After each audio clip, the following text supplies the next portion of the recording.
Hello everyone, welcome back to Law Vita. My name is Aradhya. I hope all of you are doing well. आज हम लोग हमारे platform पर UGC net examination के लिए एक बहुत ही इंपॉर्टेंट लेक्चर आप सबके लिए लेकर आए हैं और एक बहुत ही इंपॉर्टेंट सब्जेक्ट से जुड़ा हुआ लेक्चर लेकर आए हैं, that is international law. International law अगर आप प्रीवियस ईयर पेपर्स में देखें तो बहुत अच्छा, बहुत बड़ा वेटेज रखता है इस एग्जामिनेशन में। Generally the question comes ranging from 20 to 25 questions, है ना। तो ये कितना ज़्यादा रेशियो हो गया, 40 to 45 मार्क्स आपका इस इंडिविजुअल सब्जेक्ट से रहता है। एंड इसमें जो सबसे क्रूशियल, मैं कहूँगी सबसे बड़ा और सबसे इम्पॉर्टेंट जो टॉपिक है इंटरनेशनल लॉ का, जिससे मैक्सिमम क्वेश्चंस फ्रेम होते हैं, दैट इज़ UN चार्टर, मतलब यूनाइटेड नेशंस चार्टर। तो आज हम लोग यूनाइटेड नेशंस चार्टर को wholeheartedly, wholesomely cover करेंगे। मैं आपको गारंटी देती हूँ कि if you listen to this lecture from zero to the end of the lecture, आपको इसके अलावा कुछ भी देखने की ज़रूरत नहीं पड़ेगी, ना इंटरनेट पर, ना यूट्यूब पर, ना गूगल पर, आपको कहीं देखने की ज़रूरत नहीं है। Because I have tried my level best, और मैं अपने जो मेरे 3 times UGC नेट क्लियर है उससे जितना भी मेरा एनालिसिस है उसके बेसिस पे ये लेक्चर तैयार किया गया है। जो भी प्रिंसिपल्स हैं, जो भी यूनाइटेड नेशंस चार्टर के आर्टिकल्स हैं, उन्हें कितने डीप में पढ़ना है, ऑर्गन्स को कहाँ से पढ़ना है, कितना पढ़ना है, क्वेश्चन कैसे आते हैं, वो सब कुछ मैं इस लेक्चर में आपको कवर करने वाली हूँ। और ये बात मैं फिर कह रही हूँ, UN चार्टर सबसे इंपॉर्टेंट टॉपिक है इंटरनेशनल लॉ का for the purview of UGC net examination. देखिए, इसकी शुरुआत होती है वर्ल्ड वॉर 1 के टाइम से। जब वर्ल्ड वॉर 1 हुआ उसके बाद पूरी दुनिया में एक ही सवाल जूझ रहा था कि कैसे इंश्योर किया जाए कि फ्यूचर में ऐसी तबाही, जो तबाही वर्ल्ड वॉर 1 के द्वारा हुई, वो तबाही दोबारा ना हो। और इस ही सवाल का जवाब थी हमारी पहली international organisation which we call it the League of Nations. जब हम UN चार्टर पढ़ते हैं, जब हम यूनाइटेड नेशंस की स्थापना पढ़ते हैं, तो ये निश्चित है कि हम उससे पहले लीग ऑफ नेशंस पढ़ेंगे। और इसीलिए दोस्तों यहाँ पर एक पॉइंट ऐड करो और लिखो कि लीग ऑफ नेशंस को हम लोग चाइल्ड ऑफ वॉर या चाइल्ड ऑफ वर्ल्ड वॉर 1 भी कहते हैं, क्योंकि ये वर्ल्ड वॉर 1 होने के बाद इस ऑर्गेनाइजेशन का डेवलपमेंट हुआ, इसकी चर्चा हुई, इसकी नीड का जिक्र हुआ। So therefore whenever the question comes at which international organization is known as the child of world war, so the organization is League of Nations। तो लीग ऑफ नेशंस फॉर्मुलेट हुई, एक इंटरनेशनल ऑर्गेनाइजेशन के तौर पे आई, जिसका objective था कि world में पीस मेंटेन किया जाए, पीस मेंटेन हो, ठीक है। लेकिन क्या हुआ कि over the period of time league of Nations जिस मिशन के साथ स्टेब्लिश किया गया था वो फेल हुआ। कैसे फेल हुआ, क्या रीजंस थे, वो सब हम पढ़ेंगे, बिकॉज क्वेश्चन इवन में form that what were the certain reasons जिसकी वजह से लीग ऑफ नेशंस फेल हो गया, चाहे फिर वो आपका असर्शन रीजनिंग के पॉइंट ऑफ व्यू से आए या आपसे करेक्ट पूछ के आए, ठीक है। तो हमें ये फैक्ट्स भी पता होने चाहिए। तो मैंने कहा कि लीग ऑफ नेशंस फेल हो गया और उसके फेलियर्स ने हमें एक और नए स्ट्रॉन्ग फ्रेमवर्क की तरफ हमें वो रास्ता लेकर गया, एंड उसके बाद फॉर्मुलेट हुआ हमारा यूनाइटेड नेशंस, जो कि सबसे इम्पॉर्टेंट फ्रेमवर्क है, सबसे इम्पॉर्टेंट ऑर्गेनाइजेशन है आज के डेट में, एंड उसी से जुड़ा हुआ है हमारा UN चार्टर। हम लोग कवर करेंगे UN चार्टर से जुड़ा हर aspect which is important for the exam, ठीक है, with all its principles, its achievements, its significance, its organs. तो पहले हम लोग चलिए कवर करते हैं the League of Nations. The League of Nations which is known as, और which was the first world wide inter governmental organisation, पहला world wide inter governmental organisation था, जिसका प्रिंसिपल मिशन था वर्ल्ड पीस मेंटेन करना। याद रखिएगा, it's principal mission was to maintain the world peace. ये establish हुआ था वर्ल्ड वॉर 1 के बाद, क्योंकि उस वॉर ने पूरे वर्ल्ड को डिवास्टेट कर दिया था। लीडर्स ने सोचा कि अब एक ऐसी बॉडी होनी चाहिए जो फ्यूचर वॉर्स को प्रिवेंट कर सके, फ्यूचर में इस तरह की स्थिति वापस से पैदा ना हो। तो लीग जो है, ये लीग ऑफिशियली स्टेब्लिश हुई 10 जनवरी 1920, रट लो इस डेट को, 10 जनवरी 1920 को लीग ऑफ नेशंस फॉर्मुलेट हुई। ये इसकी फाउंडेशन डेट है, ठीक है। जो लीग का आइडिया था, अब क्वेश्चन उठता है कि लीग का आइडिया कहाँ से आया, तो जो इस लीग के फॉर्मुलेशन का जो आइडिया है वो मेनली यूनाइटेड स्टेट्स के द देन प्रेसिडेंट, बहुत फेमस प्रेसिडेंट रहे हैं, वुडरो विल्सन, उनकी एक 14 पॉइंट्स की स्पीच से इसका जो आइडिया है वो डेवलप हुआ, वो डिराइव हुआ था। यूएस प्रेसिडेंट वुड्रो विल्सन ने एक 14 पॉइंट्स की स्पीच दी थी, जिसमें उन्होंने इस तरह की ऑर्गेनाइजेशन को फॉर्म करने की बात कही थी। उन्होंने अपनी स्पीच में प्रपोज किया था कि एक ऐसी इंटरनेशनल ऑर्गेनाइजेशन बनाई जाए जो कलेक्टिव रिस्पॉन्सिबिलिटी के ज़रिए पीस को मेंटेन करे। लेकिन दोस्तों आयरनी ये थी, व्यंग्यमयी बात ये थी कि यूएस सीनेट ने ट्रीटी ऑफ वर्सलीज रेटिफाई ही नहीं किया, जिसके थ्रू ये लीग ऑफ नेशंस लाया गया था, तो उसे रेटिफाई ही नहीं किया था और अमेरिका खुद लीग को ज्वाइन नहीं कर पाया था। मतलब मानो जिसने आइडिया दिया वही मेंबर नहीं बना। तो ये एक बड़ा, इसको भी एक बहुत बड़ा वीकनेस पॉइंट माना गया था लीग ऑफ नेशंस के फेलियर का। ठीक है, अब हम बात करते हैं कि लीग ऑफ नेशंस जब स्टेब्लिश हुआ उसके क्या कुछ फंडामेंटल ऑब्जेक्टिव्स थे, क्या एम्स थे। तो लीग के 3 मेजर एम्स रहे। पहला, to promote the international cooperation, यानी जो भी कंट्रीज़ हैं वो आपस में ट्रेड, डिप्लोमेसी और कल्चरल टाइज, जो भी उनके संबंध हैं, टाइज हैं, उनके ज़रिए कोऑपरेशन बढ़ाया जाए ताकि मिसट्रस्ट कम हो, है ना। एक कोऑपरेशन के साथ जो वर्ल्ड है वो आगे बढ़े। To promote the international cooperation. Another is to achieve the international peace and security. तो सबसे बड़ा एम ये था कि अगर कहीं कन्फ्लिक्ट हो तो उसे निगोशिएशन के थ्रू, आर्बिट्रेशन के थ्रू और कलेक्टिव सिक्योरिटी के थ्रू पीसफुली रिजॉल्व किया जाए, राइट। तो इसका मेजर ऑब्जेक्टिव था to achieve international peace and security.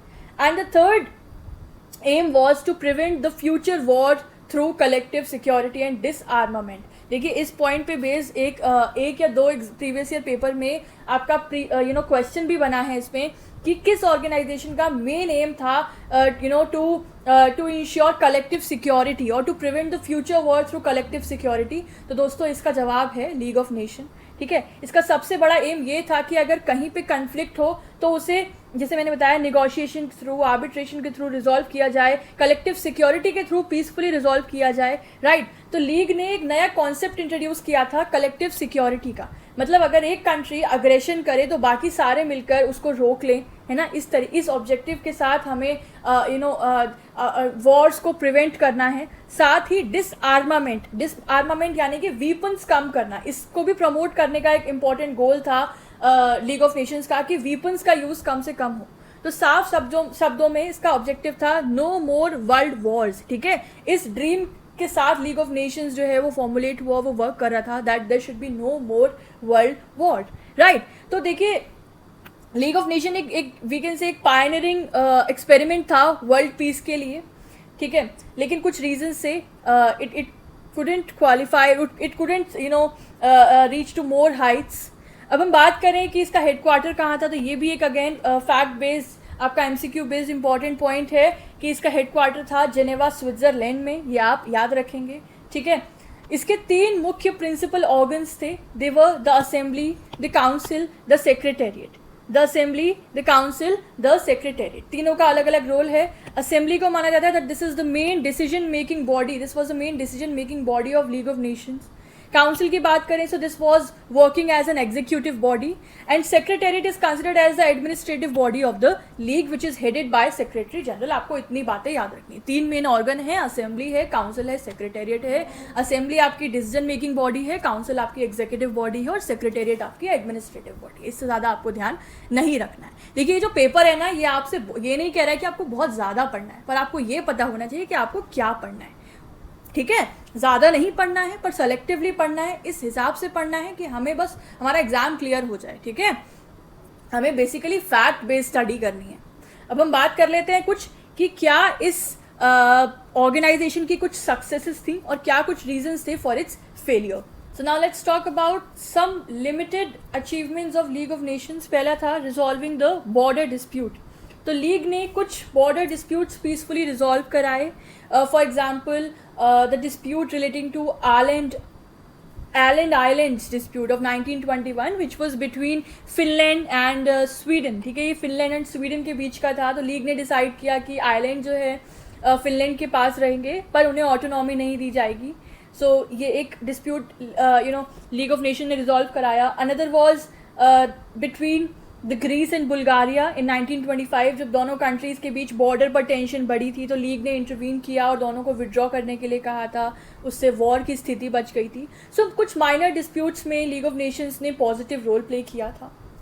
Another की अचीवमेंट इज़ ह्यूमैनिटेरियन वर्क. तो लीग का एक इम्पॉर्टेंट अचीवमेंट था ह्यूमैनिटेरियन फील्ड में, फॉर से इंटरनेशनल ड्रग ट्रेड को कंट्रोल करने के लिए कन्वेंशंस बनाई.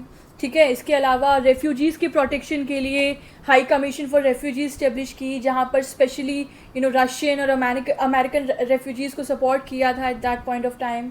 और another major success was the establishment of International labour Organisation. तो ILO के थ्रू वर्कर्स की कंडीशंस इंप्रूव करने के एफर्ट्स लगाए गए थे. एंड आज भी इंटरनेशनल लेबर ऑर्गेनाइजेशन जो है वो एक एक्टिव यूनाइटेड नेशंस एजेंसी है. We all know that.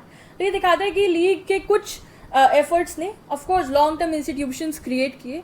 And another is mandate system. So एक और काम था मंडेट सिस्टम का. लीग ने यूनाइटेड नेशंस टेरिटरीज को एडमिनिस्टर किया जो वर्ल्ड वॉर 1 के बाद डिफीटेड पावर्स से ले ली गई थी. तो फॉर एग्जांपल जर्मनी के कॉलोनीज और ऑटोमन एम्पायर्स की टेरिटरीज को लीग ने एलाइड पावर्स को मंडेट के फॉर्म में दिया था. उसका पर्पस यही था कि इन टेरिटरीज को रिस्पॉन्सिबली गवर्न किया जाए until they could become independent.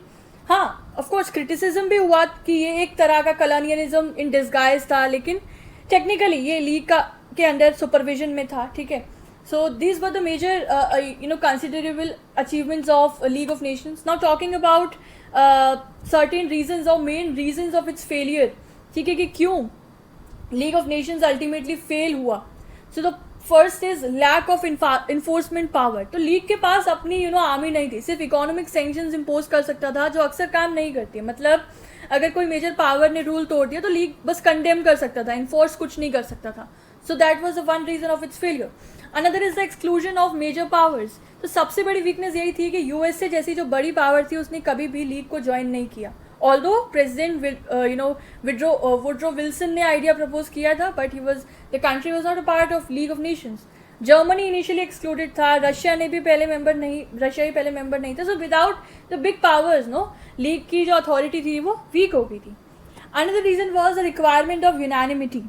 How league of nations के जो डिसीजंस थे वो यूनानिमस होने चाहिए थे. मतलब अगर एक मेंबर अपोज कर दे तो डिसीजन ब्लॉक हो जाए, लेकिन इससे डिसिसिवनेस खत्म हो गई क्योंकि there was the lack of unanimity in the system. Another reason is the rise of aggressive powers. तो 1930s में जर्मनी, इटली और जापान जैसे अग्रेसिव स्टेट्स ने ओपनली लीग के रूल्स वायलेट किए. तो जिस तरह से अग्रेसिव पावर्स का राइज हुआ, that was also one of the reason of the failure of league of Nations.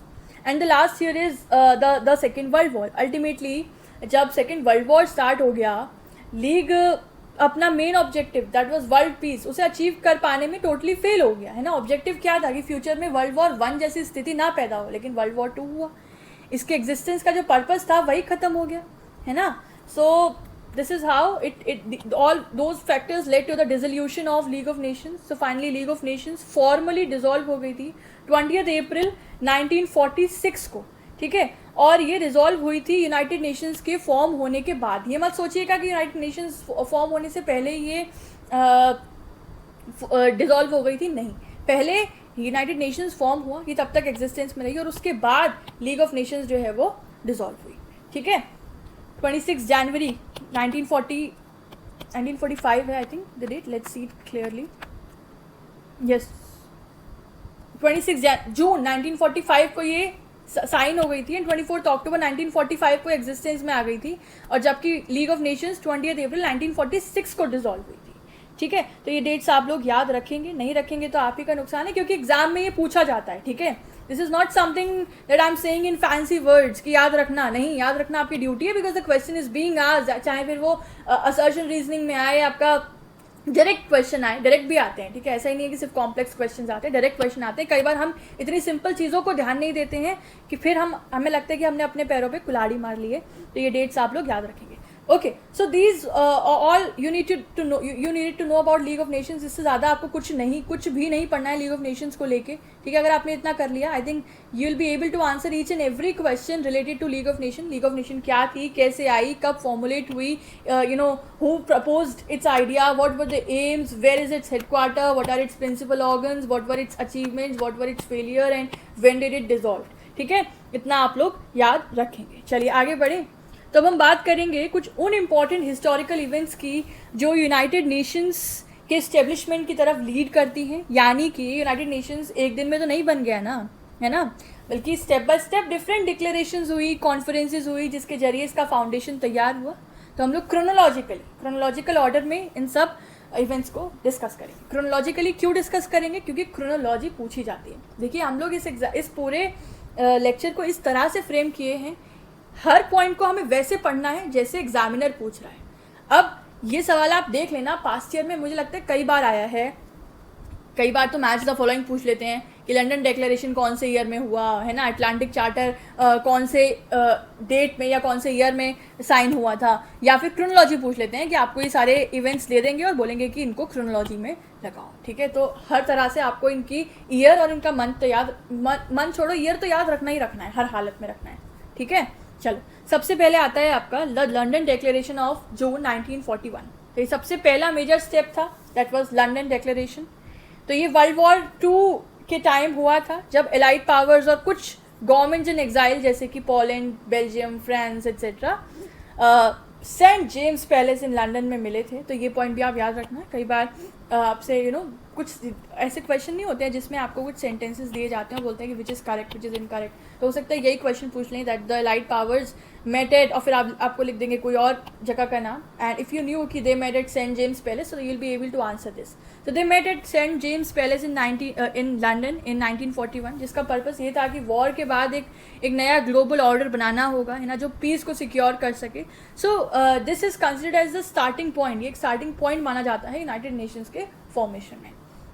Next comes the Atlantic charter of August 1941। तो ये अगला स्टेप था जिसमें यूएस के जो प्रेसिडेंट थे Franklin D Roosevelt and British के जो प्राइम मिनिस्टर थे विंस्टन चर्चिल, उन्होंने एक जॉइंट डिक्लेरेशन साइन किया था। इसमें उन्होंने एक vision for post war world, मतलब वर्ल्ड वॉर होने के बाद दुनिया कैसी होगी, कैसी होनी चाहिए, उसको प्रेजेंट किया। दैट वाज पीपल का सेल्फ डिक्लेरेशन होगा, यानी कि it affirm the principles like self determination of people, यानी नेशंस अपना पॉलिटिकल सिस्टम खुद चूज करेंगे। There will be no territorial changes without consent, और इंटरनेशनल कॉपरेशन हो ताकि freedom from want and fear ensure हो सके। So these were certain fundamental principles of this Atlantic charter, जो कि जॉइंटली डिक्लेयर किए थे by US president and UK's prime minister. तो आप इसे यूनाइटेड नेशंस के फंडामेंटल आइडियल्स का पहला ड्राफ्ट कह सकते हैं, अटलांटिक चार्टर। तो 1941 में ही लंदन डिक्लेरेशन हुआ, 1941 में ही अटलांटिक चार्टर हुआ। Now third comes is the declaration by united Nations that was held in the January 1942। तो यहाँ एक हिस्टोरिक बात हुई। क्या हिस्टोरिक बात हुई? यहाँ पर यूनाइटेड नेशंस टर्म का पहली बार ऑफिशियल यूज हुआ। This was the first official use of the term United Nations, that was in January 1942।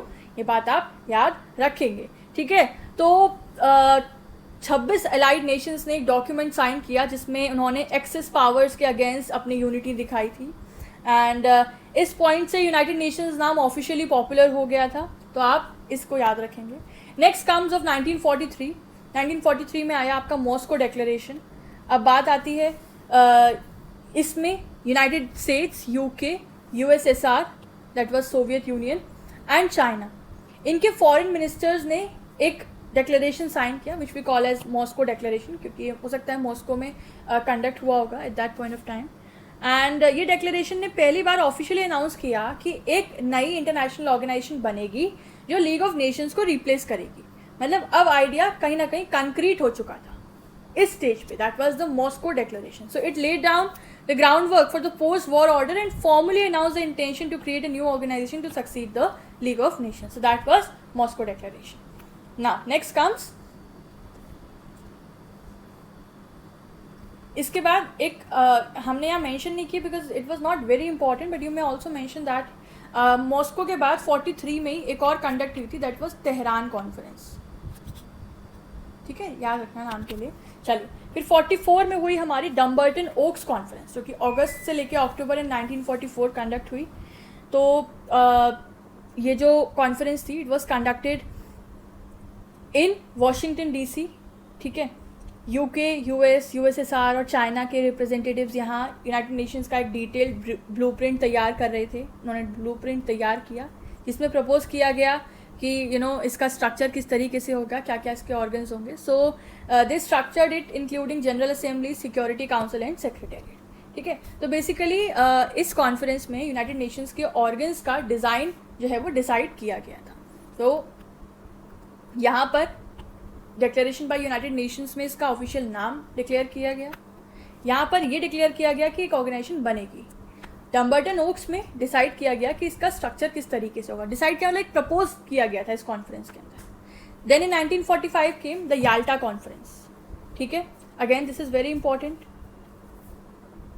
The leaders agreed on the voting formula for the future united nations security council. अब इसमें ये decide किया गया था कि United Nations का जो important एक ऑर्गन है that is UN security council, उसमें वीटो पावर कैसे वर्क करेगी. और ये जो मीटिंग हुई that was conducted by the leaders of US, UK, USSR again. ठीक है, एंड फाइनली सेटल किया गया कि 5 परमानेंट मेंबर्स होंगे इस सिक्योरिटी काउंसिल ऑर्गन के. They will be US, UK, USSR, France and China, जो आज भी इसके 5 परमानेंट मेंबर्स हैं जिनके पास वीटो पावर होगी. ठीक है, तो ये कंटेंशियस इशू था, पर बिना इसके ग्रेट पावर्स को यूनाइटेड नेशंस में लेना मुश्किल भी था. ठीक है, सो देयरफॉर ये आप याद रखेंगे कि याल्टा कॉन्फ्रेंस वो कॉन्फ्रेंस थी जहाँ पर वोटिंग के कंटेक्स्ट में यूनाइटेड नेशंस के जो भी डिसीजंस लिए जाएंगे specially in the security council, उसमें वोटिंग का जो पावर है उसका जो जिक्र है, उसका जो डिस्कशन है वो याल्टा कॉन्फ्रेंस में किया गया था इन February 1945. And the last conference here comes the San Francisco Conference that again held in 1945 in April and June. ठीक है, तो ये एक कल्पिनेटिंग इवेंट था, आई से दैट, जिसमें 50 एलाइड नेशंस के डेलीगेट्स ने मिलकर यूनाइटेड नेशंस चार्टर ड्राफ्ट और अडॉप्ट किया था. ठीक है, and very important date, very crucial date, 26 जून 1945, जब ये चार्टर यूनानिमसली अडॉप्ट और साइन हुआ.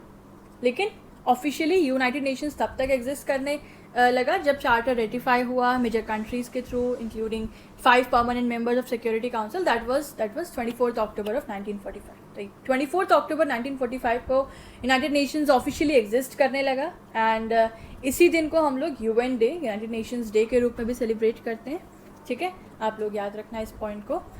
सो 26 जून 1945 को ये अडॉप्ट हुआ, साइन हुआ, and it came into force on 24 अक्टूबर 1945. अब आप इसको बिल्कुल वैसे याद रख सकते हैं जैसे हमारा इंडियन कॉन्स्टिट्यूशन है, वो बन गया था, साइन हो गया था, अडॉप्ट हो गया था 26 नवंबर 1949 को, but it came into force with all the other major provisions of the constitution on 26 January 1950. है ना, इस दिन को हम लोग कॉन्स्टिट्यूशन डे के नाम से जानते हैं और इस दिन को हम लोग रिपब्लिक डे के नाम से जानते हैं. Right, so remember it in the same way. Okay, अच्छा, एक आप लोग के लिए एक पॉइंट बताती हूँ, that a very easy, a very funny mnemonic, कि if you have to remember these conferences, कैसे याद रखेंगे आप लोग? हाँ, कैसे याद रखेंगे? एक निमोनिक दूँ आप लोगों को, the easy mnemonic to remember. देखो, ध्यान से देखो. Lovely animals dance merrily, merrily मतलब खुशी से, dance merrily during yellow summer. यानी कि एक सनी येलो समर में जो लवली एनिमल्स हैं दे डांस मैरिली. सो इस तरीके से याद रखो. Lovely is L is London declaration, animals का A is Atlantic charter, this is of 1941. Then dance का D is declaration by united nations. Don't go on the writing, हाँ, अभी मुद्दे पे ध्यान दें आप लोग. Okay, then M comes Moscow of 1943. इसके अंदर था, आप तेहरान भी ऐड कर सकते हो यहाँ पे, Tehran was also of 1943. Then comes again D से क्या है? Dumbarton Oaks of 1944. Then comes Y से क्या है? बताओ. Yalta conference of 1945. And then the last S से क्या है? The San Francisco conference of 1945. So the lovely animals dance merrily during the yellow summer. ठीक है, तो दोस्तों आपने देखा कि यूनाइटेड नेशंस जो है वो एक सिंगल डॉक्यूमेंट से नहीं बना है, बल्कि step by step London declaration से लेकर सैन फ्रांसिस्को कॉन्फ्रेंस तक का जो जर्नी था, हर डिक्लेरेशन और हर कॉन्फ्रेंस ने एक तरीके से एक एक ईट का काम किया है, एक एक ईट ऐड की है इस पूरे निर्माण में, है ना। और फाइनली हमें एक नया इंटरनेशनल ऑर्गेनाइजेशन मिला जिसका जन्म हुआ, जिसका एम था world peace and world cooperation, right. तो इसका आप लोगों ने पूरा एक हिस्ट्री समझ लिया है। हमने हिस्ट्री इसलिए पढ़ा क्योंकि उससे सवाल आता है, ठीक है। चलिए अब हम लोग यूनाइटेड नेशंस को डिटेल में स्टडी करते हैं। तो United nations it was created to address the failures by of league of nations, right. Obviously ये एक सक्सेसर था लीग ऑफ नेशंस का। एंड बात करें इसके मेजर पर्पस की, इसके मेजर प्रिंसिपल्स की, देखिए आर्टिकल 1 जो है वो इसके पर्पस ले डाउन करता है, एंड आर्टिकल 2 जो है वो इसके प्रिंसिपल्स ले डाउन करता है। These are the purposes and these are mention in article 1, ये आप याद रखेंगे। पहला है maintaining the international peace and security. इसका पर्पस था कि इंटरनेशनल लेवल पर पीस एंड सिक्योरिटी मेंटेन की जाए, वॉर की सिचुएशंस ना अराइज हों। The second is developing the friendly relations among the nations, सभी देशों के बीच में एक फ्रेंडली रिलेशंस मेंटेन रहे, ठीक है। एंड स्मूथ फ्लो में ट्रेड एंड कॉमर्स हो, right. Third was international cooperation, promoting the international cooperation among the nations. And fourth was being a center for harmonizing the actions, ठीक है। ये एक ऐसा सेंट्रल ऑर्गेनाइजेशन बन के कार्य करे जो कि सभी एक्शंस को हार्मोनाइज करे, सभी एक्शंस का स्मूथ फ्लो जो है वो मैनेज करे, कंट्रोल करे, ठीक है। So these were the major 4 purposes of United nations and which are enumerated in article 1. ये बात आप याद रखेंगे, 1.1, 1.2, 1.3 and 1.4. ओके। यूनाइटेड नेशंस के ऑर्गन्स के अलावा इसके काफ़ी सारे स्पेशल एजेंसीज भी हैं, स्पेशलाइज फंड्स भी हैं। For example WHO, international labour organisation, UNICEF वगैरह, ठीक है। मैं आपसे एक बात कहूँगी कि आप एक बार गूगल पर टाइप करें यूनाइटेड नेशंस स्पेशलाइज एजेंसीज, और आई थिंक वो ज़्यादा नहीं है इन नंबर। एक बार चलो देख लेते हैं जल्दी से। तो देखिए दोस्तों, यहाँ पे हमें पूरी एक लिस्ट दी है, the list of specialized agencies and related organizations which are maintaining lies and offices at headquarters, ठीक है। तो ये आप याद रखेंगे क्योंकि सवाल पूछा जाता है, आपको लिस्ट दे देंगे, बताएंगे कौन सी यूनाइटेड नेशंस की स्पेशलाइज एजेंसीज हैं, कौन सी नहीं है। तो मैं आपसे दरख्वास्त करूँगी कि आप एक बार इस लिस्ट को ज़रूर देख लें, ठीक है। Food and agricultural organisation of United nations, international criminal court, international fund for agricultural development, international labour organisation, monetary fund, ठीक है, telecommunication union, world health organisation, world bank, world intellectual property organisation, world meteorological organisation. तो ये इतनी छोटी सी list है, and you just remember these are the specialise agencies, right, of United nations. ये आप याद रखिएगा, ठीक है। चलिए get back to where we were last. अब हम बात करते हैं यूनाइटेड नेशंस की मेंबरशिप की। तो यूनाइटेड नेशंस की मेंबरशिप कैसे मिलती है, कब मिलती है, कब वो मेंबरशिप छिन जाती है, ये भी आपको पता होना चाहिए। एंड ये सब यूनाइटेड नेशंस चार्टर के चैप्टर 2 में एन्यूमरेटेड है, जो कि बात करता है होलसमली मेंबरशिप के बारे में। 3 मेजर इसके आर्टिकल हैं, आर्टिकल 3, 4, 5, ये तीनों आपको पता होने चाहिए। There is one more, 3, 4, 5 and 6। Article 6 talks about the original members की बात करते हैं कि कौन इसके ओरिजिनल मेंबर्स हैं। सो ये वही सारे स्टेट्स हैं जिन्होंने पार्टिसिपेट किया था सैन फ्रांसिस्को कॉन्फ्रेंस में 1945, जिन्होंने इस चार्टर को साइन किया, इस चार्टर को रेटिफाई किया। So this group includes the 50 states that were present at the conference plus the Poland. Poland भी था क्योंकि पोलैंड उस वक्त अटेंड नहीं कर पाया था उस कॉन्फ्रेंस को, but it was considered as an original signatory. So there were 50+1, ठीक है, इसको पोलैंड को अलग से कंसिडर करते हैं। तो there were 51 states which were the original members of the United nations, जो कि आर्टिकल 3 में बताता है। आर्टिकल 4 एडमिशन की बात करते हैं कि लेटर ऑन क्या प्रोसेस रहेगा नए मेंबर्स को ऐड करने का। So it outlines the process for the new members, ठीक है। So all the states which are peace loving, which accept the obligations of UN charter and which are willing to and able to carry them out, they are heartily welcome to be the member of united nations, ठीक है। ये सब इसका criteria था, वो peace loving state हो and वो charter के ऑब्लिगेशंस को एक्सेप्ट करे और अग्री करे कि वो उसको कैरी आउट करने में अपना योगदान देगी, ठीक है।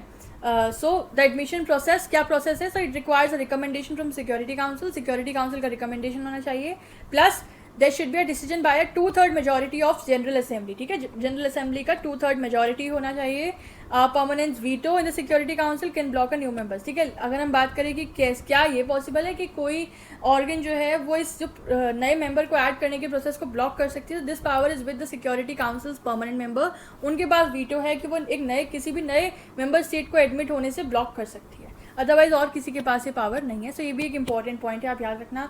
जनरल असेंबली की कितनी मेंबरशिप मेजोरिटी रिक्वायर्ड है, 2/3 रिक्वायर्ड है, ये पॉइंट आप याद रखना. आर्टिकल 4 डील करता है एडमिशन ऑफ न्यू मेंबर्स के रिलेटेड. अब बात करते हैं article 5 which talks about the suspension of rights. ठीक है, तो अगर कोई भी मेंबर कोई भी ऐसा कार्य करता है which is against the policies of United Nations, a member against whom the Security Council has taken the preventive or enforcement action, ठीक है, so they may lose their rights. उनके जो rights हैं वो suspend किए जा सकते हैं by the General Assembly upon the recommendations of the Security Council. तो Article 5 members के rights का suspension की बात करता है, and जिसके against जो action है वो Security Council लेता है regarding the preventive or enforcement actions. ठीक है, and Article 6 talks about, इसका भी एक वर्स्ट केस है, then that when the member may get expulsion from the membership of the United Nations Charter, कि एक मेंबर जो है जो कि परमानेंटली एक्सपेल कर दिया जा सकता है फ्रॉम द ऑर्गेनाइजेशन. वो कब? जब वो परसिस्टेंटली वॉयलेट करता है यूएन चार्टर के प्रिंसिपल्स को, कंसिस्टेंटली यूएन चार्टर के प्रिंसिपल्स को, उसके प्रोविजंस का वॉयलेशन करता है. So it may be expelled from the organisation by the general assembly upon the recommendation of the security council. ठीक है, but this is a very rare and severe measure which is taken, right. तो ये याद रखना procedure क्या है. General assembly remove करती है, एक्सपेल करती है, but upon the recommendation of security council. तो ये हो गया मेंबरशिप का aspect regarding United Nations. Article chapter 2 में ये प्रोवाइडेड है. आर्टिकल 3 से आर्टिकल 6 तक. आर्टिकल 3 ओरिजिनल मेंबर्स की बात करते हैं जो कि 50+1 थे. ठीक है, आर्टिकल 4 एडमिशन ऑफ मेंबर्स की बात करते हैं, उसका प्रोसेस मैंने आपको बताया, कौन ब्लॉक कर सकता है ये मैंने आपको बता दिया. आर्टिकल 5 सस्पेंशन ऑफ राइट्स की बात करता है, and article 6 expulsion of members की बात करता है. ठीक है, तो ये आप याद रखना. चलिए अब हम बात करें कि यूनाइटेड नेशंस का जो कंप्लीट बजट है, तो बजट कौन मैनेज करता है. तो इसमें हम ज़्यादा डीपली नहीं जाएंगे, बस इतना याद रखना कि बजट जो है वो जनरल असेंबली मैनेज करती है. तो United Nations budget is manage by general assembly. Important point है, ये आप याद रखेंगे. अब हम बात करते हैं यूएन चार्टर के सबसे इंपॉर्टेंट हिस्से के ऊपर, that is the principles of United nations, जो कि एनिमरेटेड है आर्टिकल 2 में. ठीक है, ये जो प्रिंसिपल्स हैं ये यूनाइटेड नेशंस के लिए एक तरह के गाइडिंग स्टार्स हैं, नॉन नेगोशिएबल हैं, और इन्हीं पर पूरा यूनाइटेड नेशंस का जो फिलॉसफी है वो बेस्ड है. ये बात आप याद रखना. चलिए एक एक करके इनको स्टडी करते हैं. मैंने बता दिया आर्टिकल 2 में है, टोटल 7 है. कई बार सवाल ऐसे आ जाता है, हमें लगता है कि हमें साथ के साथ प्रिंसिपल याद होने चाहिए. प्रिंसिपल तो याद होने चाहिए, इसके साथ ये भी याद होना चाहिए कि आर्टिकल 2 के 1 में क्या है, 2 में कौन सा है, 3 में कौन सा है, 4 में कौन सा है, 5 में कौन सा है, 6 में कौन सा है और 7 में कौन सा है. ये भी पूछा जाता है. मैच द फॉलोइंग में पूछ लेंगे, असर्शन रीजनिंग में पूछ लेंगे, कैसे ही पूछ सकते हैं. ठीक है, इसलिए आपको नंबरिंग याद करनी है. भैया पूछता है यूजीसी नेट, ऐसा नहीं है कि हम अपनी इमेजिनेशन से बता रहे हैं. चलो, पहला है सॉवरीन इक्वलिटी. तो सबसे पहला प्रिंसिपल है सॉवरीन इक्वलिटी, मतलब यूनाइटेड नेशंस में जितने भी मेंबर स्टेट्स हैं सब इक्वल हैं, चाहे वो अमेरिका जैसा सुपर पावर हो या फिजी जैसा स्मॉल आइलैंड नेशन हो. ठीक है, सभी को इक्वल राइट्स हैं, सभी की इक्वल ड्यूटीज़ हैं. और ठीक है, ये बात आप याद रखना. तो पहला इसका प्रिंसिपल है the sovereign equality, all the member states have equal rights and duties. दूसरा प्रिंसिपल है द गुड फेथ. तो मतलब मेंबर्स अपने चार्टर के ऑब्लिगेशंस को ऑनेस्टली फुलफ़िल करेंगे, गुड फेथ के साथ फुलफ़िल करेंगे. एंड अगर आपने एक ट्रीटी या रिजोल्यूशन के साथ अग्री किया है तो आप उसको सिंसियरली इंटेंशन के साथ फॉलो करें, ये इसका ऑब्जेक्टिव है. फॉर एग्जांपल, अगर कोई country arms control treaty sign करती है तो उसे जेन्युइनली इम्प्लीमेंट करे, ना कि सीक्रेटली वायलेट करे. It's as simple as that. तीसरा इसका प्रिंसिपल है the peaceful settlement of disputes. तो यूनाइटेड नेशंस के मेंबर्स को अपने डिस्प्यूट्स पीसफुली सेटल करने होते हैं, ये इसका प्रिंसिपल है. मतलब अगर बॉर्डर इशू है तो उसे डायलॉग के थ्रू, मीडिएशन के थ्रू, आर्बिट्रेशन के थ्रू या आईसीजे जैसे मेथड्स के थ्रू रिजॉल्व करें, ना कि फोर्स के साथ रिजॉल्व करें. ठीक है, peaceful settlement of disputes. The fourth principle is the prohibition of force.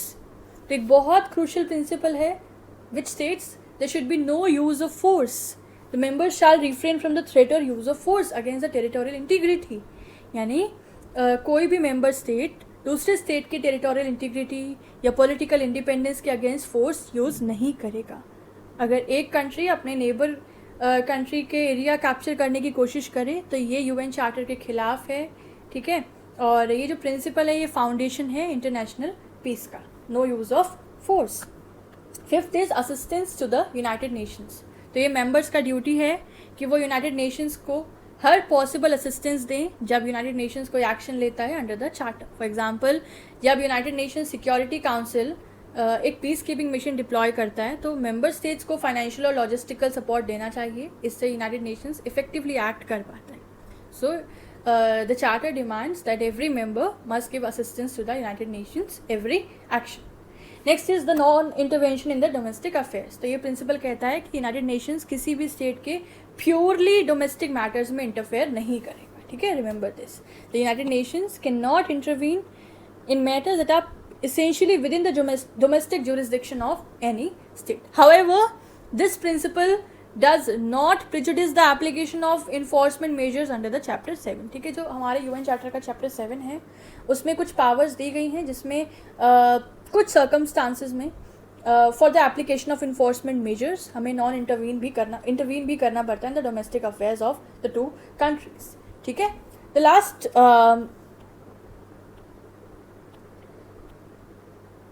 Principal is the non members compliance. तो आखिरी प्रिंसिपल ये कहता है कि यूनाइटेड नेशंस इंश्योर करेगा कि नॉन मेंबर स्टेट्स भी इन्हीं प्रिंसिपल्स को फॉलो करें ताकि इंटरनेशनल पीस और सिक्योरिटी मेंटेन रहे। मतलब अगर कोई स्टेट यूनाइटेड नेशंस का मेंबर नहीं भी है उससे भी ये रूल्स फॉलो करने पड़ेंगे। ये एक्सपेक्ट किया जाएगा कि वो भी हमारे यूएन चार्टर के प्रिंसिपल्स को वायलेट ना करे और उसे कंप्लाई करे।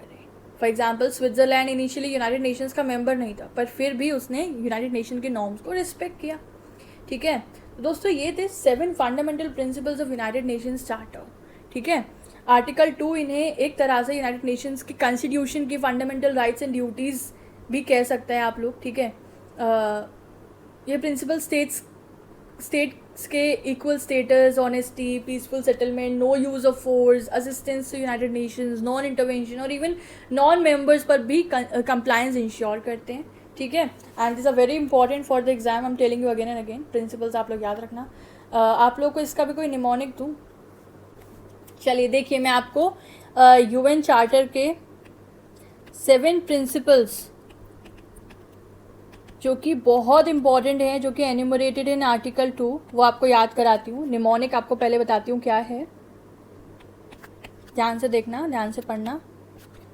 सम गुड पीपल यानी कुछ अच्छे लोग, प्रेफर ऑलवेज क्या नॉन वायलेंस नेचुरली। कुछ अच्छे लोग अच्छे तो हैं लेकिन वो हमेशा नॉन वायलेंस ही प्रेफर करते हैं। Some good people prefer always non violence naturally, ठीक है। अब देखो, सम से क्या है, ये हमारा 1 है। दिस इज सॉवरेन इक्वलिटी, इसकी बात करते हैं आर्टिकल 1, सॉवरेन इक्वलिटी। अब सम गुड जी से क्या है, good faith. Some good people, P से क्या है, पीसफुल सेटलमेंट ऑफ डिस्प्यूट्स।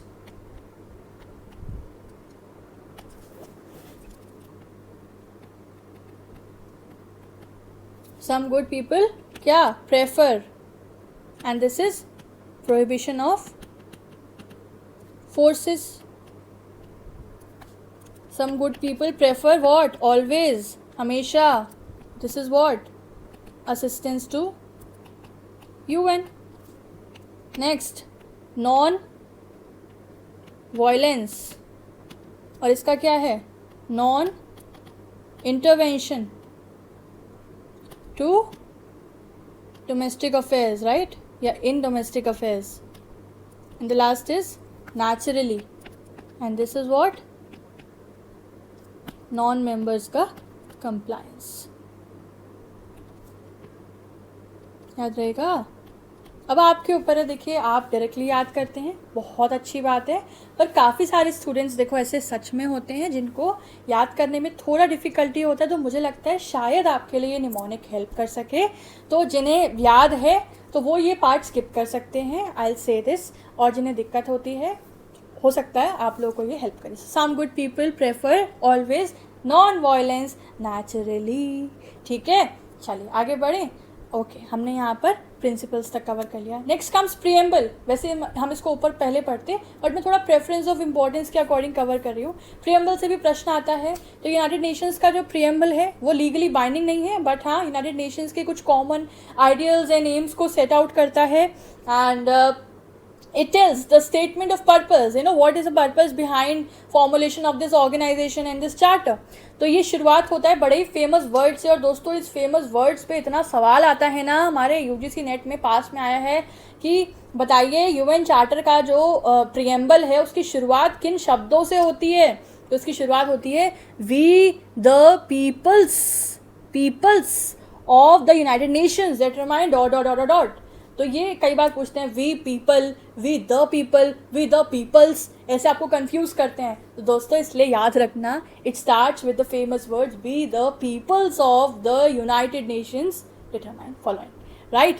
अभी प्रीएम्बल में 4 आपके गोल्स लेट डाउन किए हैं. वो 4 प्रीएम्बल आप याद रखना कि यूएन चार्टर को फॉर्म करने का क्या पर्पस था. So there first was to save the succeeding generation from the scourge of war. ठीक है, वॉर जैसी सिचुएशन से हमारी आने वाली पीढ़ी को बचाना. दूसरा to affirm the faith in the fundamental human rights, लोगों में ह्यूमन राइट्स के प्रति जो फेथ है वो बना रहे और सस्टेन्ड रहे. तीसरा to establish justice and respect for international law, कि इंटरनेशनल लॉ के टूवर्ड्स जस्टिस एंड रिस्पेक्ट जो है वो स्टेब्लिश हो. And to promote social progress and better standards for life in the larger freedom. Social progress promote करने का, लोगों की स्टैंडर्ड ऑफ लिविंग डेवलप करने का जो एम है वो है यूएन चार्टर का. And this are enumerated in preamble of the UN charter. ठीक है, पहला है फ्यूचर जनरेशन को वॉर से प्रोटेक्ट करना, ह्यूमन राइट्स का इनको रीअफर्म करना, इंटरनेशनल लॉ का रिस्पेक्ट एंड जस्टिस स्टेब्लिश करना, and social progress and better standard of living को प्रमोट करना. Right. So remember this preamble. Alright, अब मैं आपको बताती हूँ. देखिए यूएन चार्टर जो है उसमें टोटल 19 चैप्टर्स हैं. एंड ये 19 चैप्टर्स 111 आर्टिकल्स कवर करते हैं. राइट. तो आपको इतना याद रखना है कि कौन कौन सा चैप्टर कौन कौन से टॉपिक को कवर करता है, because a lot of time in the match the following format और द क्रोनोलॉजी फॉर्मेट ये पूछा जाता है. ठीक है, आपको ये सारे हेडिंग्स दे दी जाएंगी और बोले जाएगा कि इसको क्रोनोलॉजी में लगाओ. तो इसीलिए मैं कहूँगी कि 2-3 बार ना आप ये लिस्ट एक बार ज़रूर पढ़ लेना, लिख के देख लेना, ज़्यादा कुछ नहीं करना है. ठीक है. चैप्टर 1 डील करता है पर्पस एंड प्रिंसिपल से, आर्टिकल 1, आर्टिकल 2 है ना. चैप्टर 2 मेंबरशिप से डील करता है, हम पढ़ चुके हैं आर्टिकल 3 से आर्टिकल 6. चैप्टर 3 में एक ही आर्टिकल है, आर्टिकल 7, जो हमें बताता है कि यूएन चार्टर के यूनाइटेड नेशंस ऑर्गेनाइजेशन के कौन कौन से ऑर्गन्स हैं. ठीक है. उसके बाद से हमारे ऑर्गन शुरू है. चैप्टर 4 में आपका पहला ऑर्गन है जनरल असेंबली. ठीक है. उसके बाद आता है आपका चैप्टर 5 में द सिक्योरिटी काउंसिल. फिर चैप्टर 6 डील करता है regarding pacific settlement of disputes. Chapter 7 जो कि बहुत ही इंपॉर्टेंट माना जाता है, which deals with the actions with respect to threats to the peace, breach of peace, acts of aggression. Right. तो ये इन्फोर्समेंट के रिगार्डिंग चैप्टर है आपका. Chapter 8 deals with regional arrangements. Chapter 9 deals with international economic and social cooperation. Chapter 10 again आपका तीसरा organ की बात करता है, that is economic and social council. Chapter 11, 12 सब पढ़िएगा. Chapter 13 trusteeship council, again important organ जो कि अब सस्पेंड हो चुका है. Chapter 14 ICJ, very important. Chapter 15 the administrative organ of the United Nations, that is the secretariat. ठीक है. And 16, 17, 18 is dealing with the amendments, 19 is dealing with the ratification. Majorly मैं कहूँगी आप क्या याद रखेंगे, आप 1 to 7 तो आप हर हाल में याद रखेंगे. अच्छा, जो ऑर्गन का चैप्टर है उसे आप भूलना ही नहीं है आपको. 4 general assembly, 5 security council, 10 economic and social council, उसके बाद 13 ट्रस्टीशिप काउंसिल, 14 आईसीजे, 15 सेक्रेटेरिएट. ये तो आप बाय हार्ट याद कर लो, कोई भी पूछ सकता है, कभी भी पूछ सकता है. ठीक है, मैंने यहाँ मेंशन कर दिया. अब हम लोग एक एक करके प्रिंसिपल ऑर्गन्स डिस्कस करेंगे. 6 प्रिंसिपल ऑर्गन्स हैं हमारे यूनाइटेड नेशंस के. ठीक है, जिसके थ्रू यूनाइटेड नेशंस ऑपरेट करता है अपने सारे वर्किंग्स को. ठीक है. एंड आर्टिकल 7 इसके बारे में बता रहा है हमें कि इसके 6 ऑर्गन हैं, general Assembly, Security council, economic and social council, trusteeship council, ICJ and the secretariat. ठीक है. इनके चैप्टर बार बार बोल रही हूँ, चैप्टर नंबर याद रखना, हर हाल में याद रखना. चलो शुरुआत करें एक एक करके. तो पहला है हमारा the general assembly. General assembly जिसे हम लोग पॉलिसी मेकिंग या रिप्रेजेंटेटिव ऑर्गन भी कहते हैं यूनाइटेड नेशंस का. ठीक है. यूनाइटेड नेशंस को रिप्रेजेंट करता है, यूनाइटेड नेशंस की सारी पॉलिसी फ्रेम करता है, सबसे इम्पोर्टेंट ऑर्गन है. एंड जितने भी मेंबर स्टेट्स हैं यूनाइटेड नेशंस के वो ऑटोमेटिकली जनरल असेंबली के भी मेंबर्स हैं. So all the 193 member states of United Nations are represented in General Assembly with each state having one vote. ठीक है, हर स्टेट का एक वोट होता है, ये बात आप याद रखना. बात करें इसके फंक्शंस की, so it serves as a United Nations main forum for discussing the wide range of international issue. जितने भी मेजर इंटरनेशनल इशूज़ हैं उसका डिस्कशन होता है यहाँ पे. And international peace and security matters को के रिलेटेड ये रिकमेंडेशंस देते हैं on certain matters except the ones where Security Council is already dealing with the same issue. ठीक है, अगर सिक्योरिटी काउंसिल ऑलरेडी डील कर रही है उस मैटर से then it exempts from making the recommendations. इसके अलावा मैंने ऊपर बताया था आपको यूएन बजट जो है उसका सारा जो कंट्रोल है वो जनरल असेंबली के पास है. एंड इसके अलावा सिक्योरिटी काउंसिल के जो 10 नॉन परमानेंट मेंबर्स हैं, इकोनॉमिक सोशल काउंसिल के जो मेंबर्स हैं, आईसीजे के जो जजेस हैं, वो सब जो हैं उसमें उन्हें इलेक्ट करते हैं हमारे General Assembly in concurrence with the security Council of course. ठीक है, ये आप याद रखना. These are the major functions and powers. Talking about the voting procedure, तो जितने भी इंपॉर्टेंट क्वेश्चंस होते हैं उनमें डिसीजन लिया जाता है बाय द 2/3 majority. एंड जितने भी अदर क्वेश्चंस हैं there it is required only a simple majority. ये आप याद रखना. इंपॉर्टेंट क्वेश्चन जैसे कि बजट हो गया, पीस एंड सिक्योरिटी रिलेटेड हो गया, या न्यू मेंबर्स के एडमिशन से जुड़ा हो गया, वहाँ पर 2/3 मेजॉरिटी रिक्वायर्ड रहती है. ठीक है, इतना ही आपको याद रखना है जनरल असेंबली के कंटेक्स्ट में. इसके अलावा मैं बताऊंगी आपको, वैसे मैंने एक सेपरेट लिस्ट बना रखी है, मैं यहाँ दिखा देती हूँ. ये आपको याद रखना है. मैंने बताया आपको आर्टिकल, आपको चैप्टर याद रखना है. उसके अलावा आपको आर्टिकल नंबर याद रखना है कि कौन से आर्टिकल से कौन से आर्टिकल तक ये जो ऑर्गन है वो गवर्न है. और जो हमेशा पहला आर्टिकल होता है वो इसके कॉन्स्टिट्यूशन की बात करता है हर ऑर्गन के. कि आर्टिकल 9 टॉक्स अबाउट कि जनरल असेंबली कैसे कॉन्स्टिट्यूट हुआ. ठीक है, 23 टॉक्स अबाउट कि सिक्योरिटी काउंसिल कैसे कॉन्स्टिट्यूट हुआ.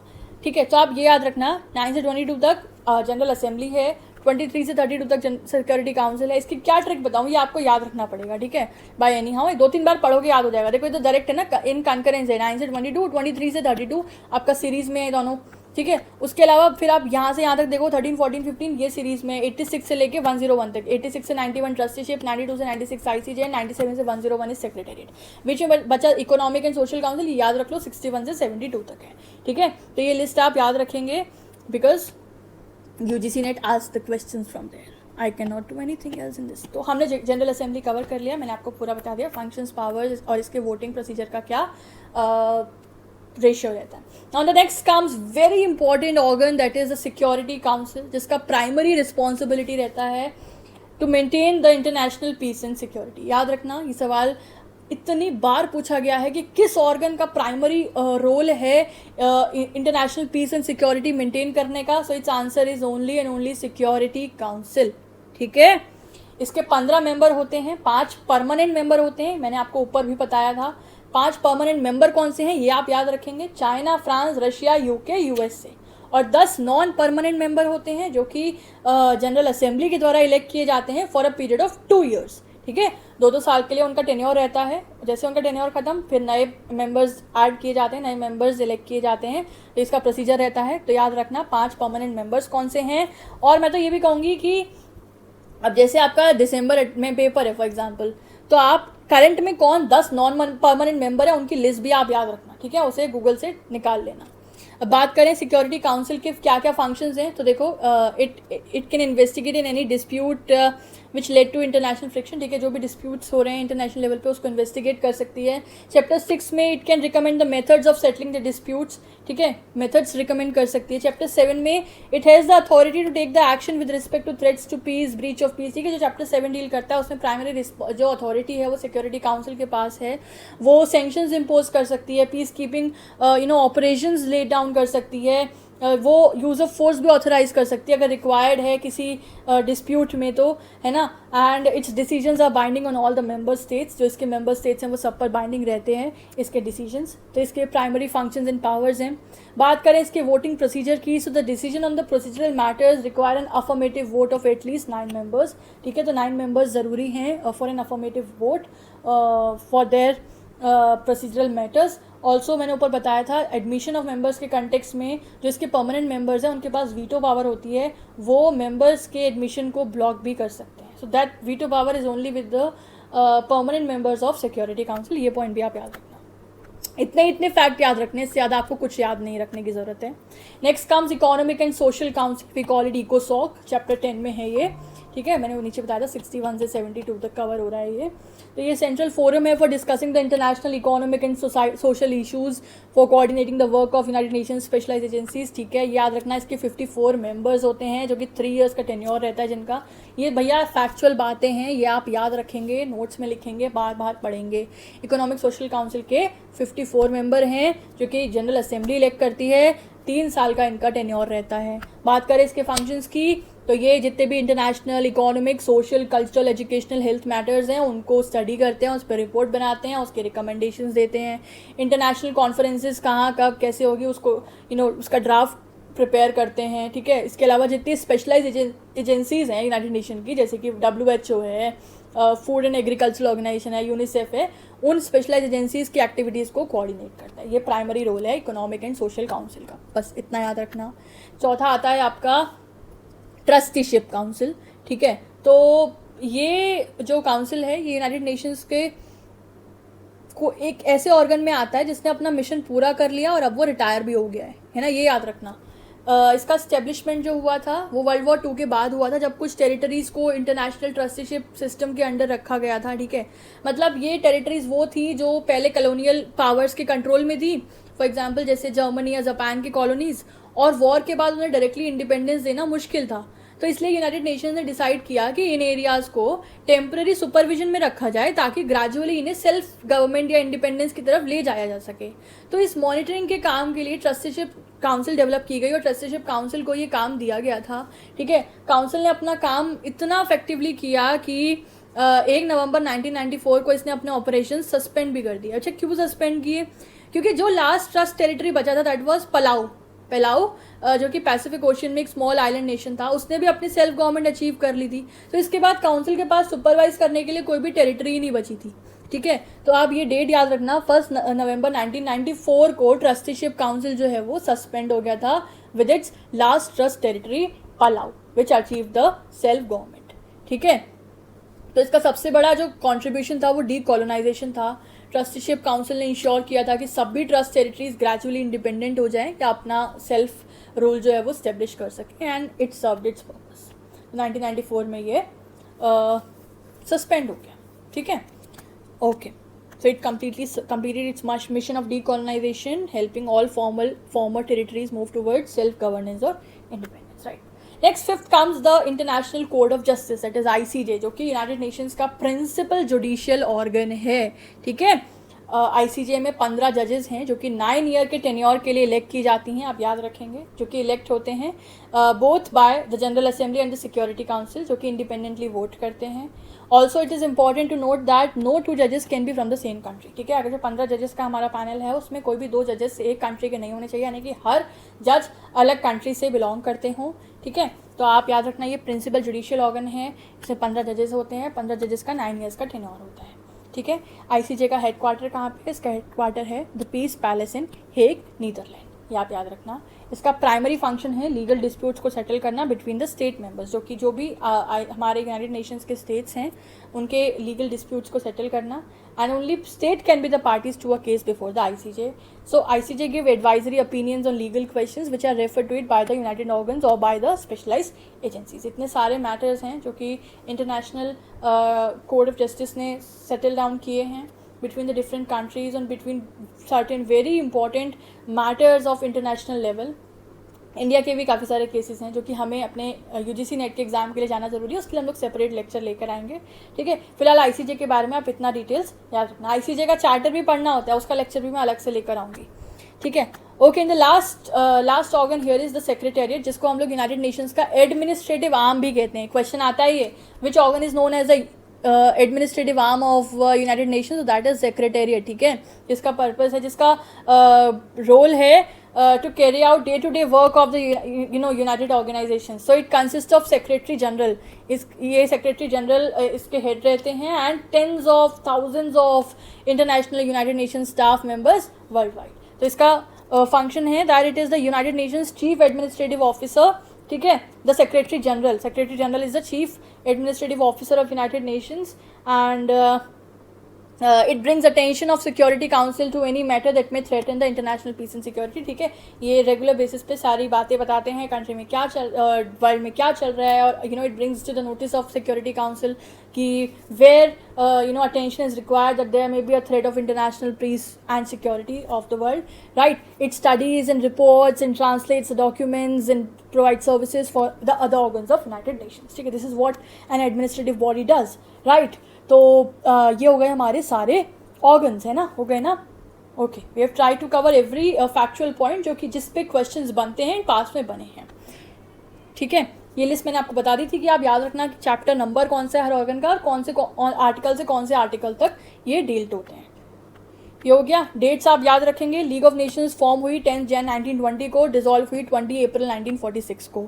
यूनाइटेड नेशंस साइन हुआ 26 जून 1945 को और इस्टेब्लिशमेंट में आया 24 अक्टूबर 1945 को.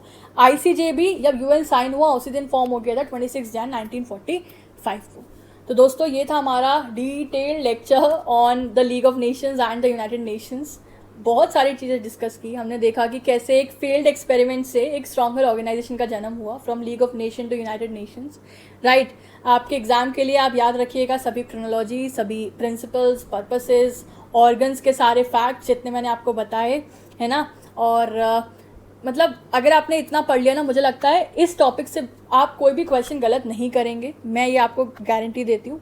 मैं तो ये कहती हूँ आप सारे क्वेश्चंस निकाल लो ना इस टॉपिक के प्रीवियस ईयर के और फिर देखो कि कौन सा क्वेश्चन आपसे नहीं हो रहा है. सब होंगे. ठीक है, तो ये था हमारा आज का lecture. Particularly senate law subject के स्टूडेंट्स के लिए है. बाकी जुडिशरी में भी इंटरनेशनल लॉ कुछ स्टेट्स में पूछा जाता है, जैसे कि उत्तराखंड में पूछा जाता है. एंड इसके अलावा आपके LLB LLM में भी ये टॉपिक रहता है इंटरनेशनल लॉ में, तो आप उसके लिए भी इस लेक्चर का हेल्प ले सकते हैं. मुझे उम्मीद है आपको हेल्प होगी. सो this was it for today's lecture. Thank you so much for watching till here. Lecture लंबा हुआ लेकिन क्योंकि इसमें इतना सब कुछ भी तो था ना, 10 मिनट में कैसे हो सकता है. और 10 मिनट वाला लेक्चर फिर वो एग्जाम नहीं क्लियर करा पाता है. ठीक है, और ये रिवीजन सेशन नहीं था ना, ये वो था जिसमें हमने एवरी पॉइंट को डिटेल में डिस्कस किया. हम सिर्फ ऊपर से नहीं पढ़ सकते हैं, पहली बार तो नहीं पढ़ सकते हैं. जब कभी रिवीजन सेशन लेंगे तब हम डिटेल में पढ़ेंगे, नो डाउट. ठीक है, एक और इम्पॉर्टेंट पॉइंट मैं आपको यहाँ बताना चाहती हूँ. ये हमारे इंटरनेशनल लॉ सब्जेक्ट के नोट्स हैं और हमने पूरे कंप्लीट नोट्स तैयार कर लिए हैं इंटरनेशनल लॉ के UGC नेट के एग्ज़ाम के लिए पर्टिकुलरली. तो आप अगर लेना चाहें इन नोट्स के PDF को तो आप हमारे Instagram page that is lawvita_80 या हमारी email ID पे कांटेक्ट कर सकते हैं. ये नोट्स कुछ नॉमिनल अमाउंट पे पेड रहते हैं जो कि आप हमारे हार्डवर्क को देख के समझ सकते हैं कि वो जेन्युइन भी है. ठीक है, एंड फ्री की चीज़ों का इतना महत्व नहीं होता है, ये भी आप लोग जानते हैं. चलिए आज के लिए इतना ही रखते हैं. ठीक है, अगले और लेक्चर्स के लिए हमारे चैनल से जुड़े रहें. और दोस्तों प्लीज़ अपने फ्रेंड्स के साथ शेयर करें, अपने सोशल मीडिया पे शेयर करें. It takes immense hard work and time and devotion to prepare such notes, to bring such lectures for all of you. Yeah, right. Comment में बताना मुझे आप लोगों को कैसा लगा. ठीक है, thank you for watching. Have a good day. All the best everyone for your exams. Bye bye.